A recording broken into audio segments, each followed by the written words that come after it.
5가지 사랑의 언어라는 책이 있습니다. 그 저자 게리 체프먼은 사람마다 가지고 있는 제각각의 사랑의 언어가 있다. 그게 한 5가지 정도 나뉘어져 있다라고 얘기를 합니다. 인정의 말을 자기 사랑의 언어로 사용하는 사람이 있다는 거예요. 참 잘한다. 당신 참 신실하다. 인정해주는 말을 들을 때 저 사람이 나를 사랑하는구나 받아들이게 된다는 거예요. 마찬가지로 나도 누군가를 사랑할 때 인정해주는 말로 그 사람을 칭찬해주고 인정하면서 사랑을 표현하는 그런 사람들의 사랑의 언어는 인정하는 말이고요.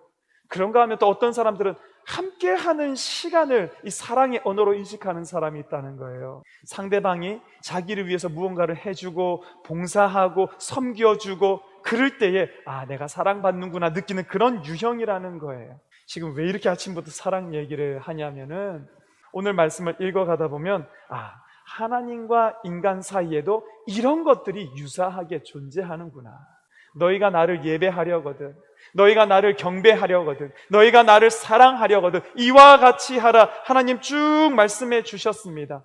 그런데 사람이 어떻습니까? 자기 방법으로 하나님을 사랑하는 거예요. 사무엘상 7장 1절입니다. 기럇 여아림 사람들이 와서 여호와의 궤를 옮겨 산에 사는 아비나답의 집에 들여놓고 그의 아들 엘리아사를 거룩하게 구별하여 여호와의 궤를 지키게 하였더니, 여러분 이때부터 시작해서 아비나답의 집에 다윗이 오늘 옮기려고 하는 이날까지 70년간 언약궤가 묵혀져 있었고 보관되어 있었던 것입니다. 그랬던 것을 다윗이 왕위에 오르자마자 첫 번째로 언약궤를 모셔오라.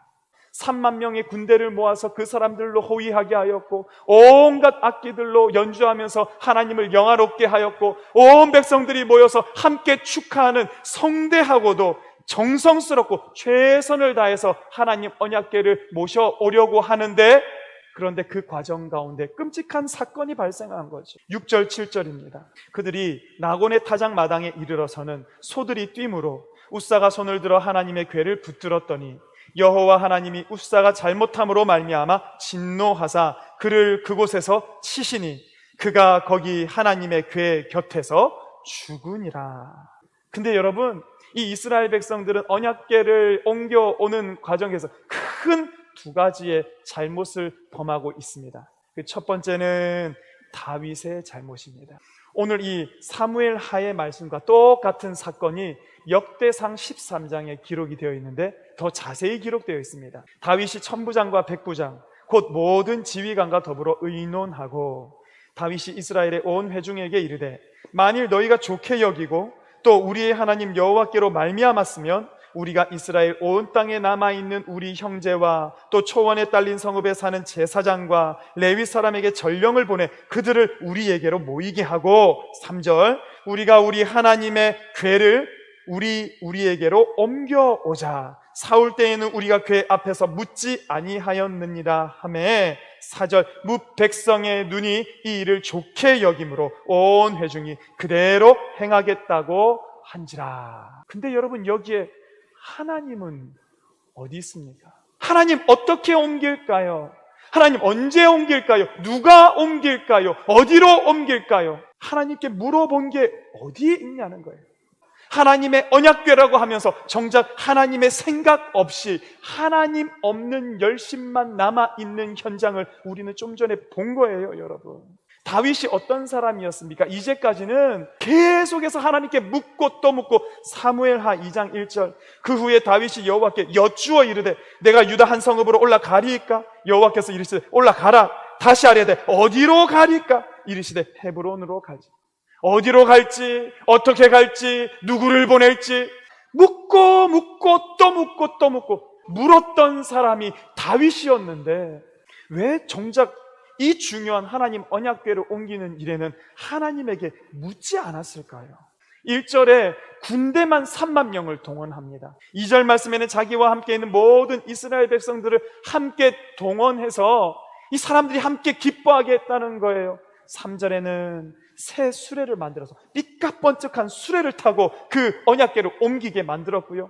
심지어는 온갖 악기들, 수금, 비파, 소고, 양금, 재금 이 모든 악기를 통해서 하나님을 영화롭게 했는데 하나님께서 원하시는 방법은 단 한 가지. 민수기 4장 15절입니다. 진영을 떠날 때에 아론과 그의 아들들이 성소와 성소의 모든 기구 덮는 일을 마치거든 그 다음이 중요합니다. 고핫 자손들이 와서 맬 것이니라. 수레가 아니라는 거예요. 어깨에 메고, 그것도 정해진 레위 지파 가운데 고핫의 자손들이 메고 옮기라고 하나님 말씀하셨어요. 왜 그랬을까요, 여러분? 이게 하나님께서 영광 받기 위해서 이들에게 가르쳐 주신 방법이었다는 거예요. 도리어 수레는 뭐였습니까? 수레는요, 원래 이 언약궤가 블레셋 땅에 있을 때 블레셋 사람들이 감당 안 되니까 이걸 그 이스라엘에게 돌려보내야겠는데 이 신을 자극하면 안 되겠죠. 그러니까 최고로 좋은 수레를 하나 만들어다가 거기에다가 언약궤를 태우고 소로 끌게 해가지고 그걸 이스라엘 땅에 보내는 데 사용했다는 거예요. 수레는 블레셋 사람들의 방법입니다. 수레는 세상의 방법이라는 거예요. 하나님의 일은 세상의 힘, 세상의 똑똑함, 세상의 선고, 세상의 트렌드를 따라하는 것이 아니라 하나님께서 우리에게 가르쳐 주신 것을 묻고 또 묻고 또 물어서 하나님의 뜻대로 행해야 한다라는 것을 말씀 속에서 봅니다. 마가복음 1장 말씀 보면 거기에 예수님께서 한 나병 환자를 치료해 주시고 깨끗하게 해 주십니다. 엄히 경고하사 이르시되 아무에게 아무 말도 하지 말고 내 몸을 제사장에게 보이고 깨끗함을 인정받으라. 나병 환자가 말 들었을까요? 마가복음 1장 45절. 그러나 그 사람이 나아가서 이 일을 많이 전파하여 널리 퍼지게 하니 그러므로 예수께서 다시는 드러나게 동네에 들어가지 못하시고 바깥 한적한 곳에 계셨다. 예수님이 나에게 해주신 이 놀라운 일을 왜 증거하지 말라고 그래? 제가 말씀드려 줄게요. 나가서 많이 전파하고 널리 퍼지게 만든 거예요. 여러분, 그러나 예수님의 부탁은 예수님의 부탁으로 하나님의 일은 하나님의 일로 행해야 한다라는 것입니다. 하나님의 일은 우리의 힘과 우리의 능력과 우리의 이제까지의 경험으로 하는 것이 아니라는 겁니다. 어떻게 합니까? 물어야죠.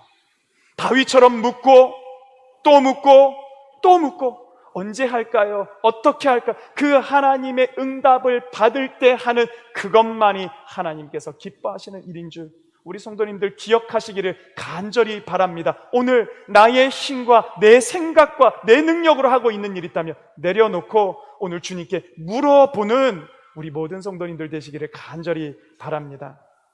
이게 첫 번째 잘못이에요. 두 번째 잘못은 웃사에게 있습니다.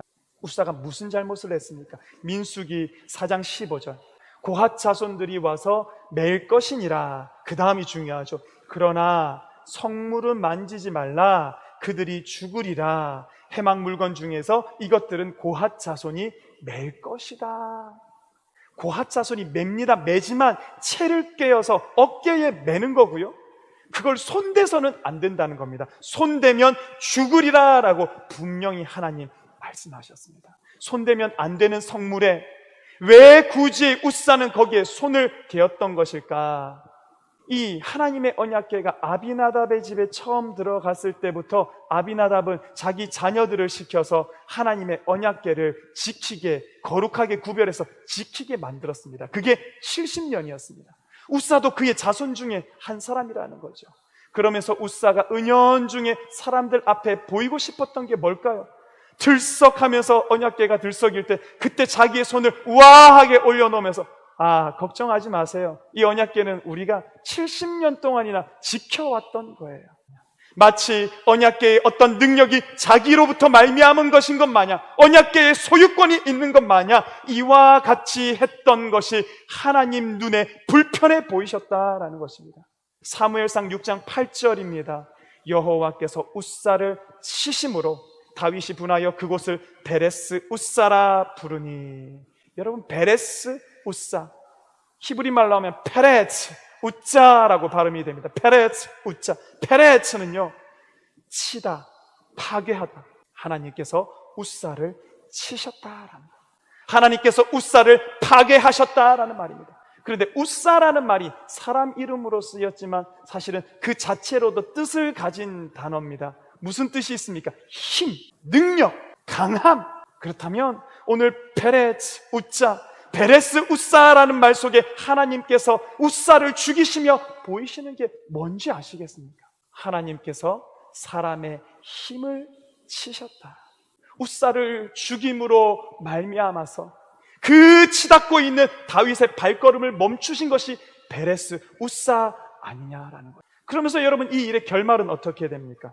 사무엘하 6장 11절, 여호와의 궤가 가드 사람 오벳 에돔의 집에 석 달을 있었는데 여호와께서 오벳 에돔과 그의 온 집에 복을 주시니라. 언약궤를 길바닥에 둘 수 없으니까 오벳 에돔의 집에다가 언약궤를 갖다가 보관했는데 여호와께서 오벳 에돔과 그의 온 집에 복을 주셨대요. 오늘 하나님께서 내게 말씀하시는 그 뜻, 그 방법, 그 길로 오늘도 주님을 따라 나아가 우리에게 임재하셔서 우리에게 복을 주시는, 그 하나님의 복을 받아 누리시는, 이 방법으로 하나님을 섬기고 따라가시는 우리 모든 성도님들 되시기를 주님 이름으로 축원합니다. 기도하겠습니다.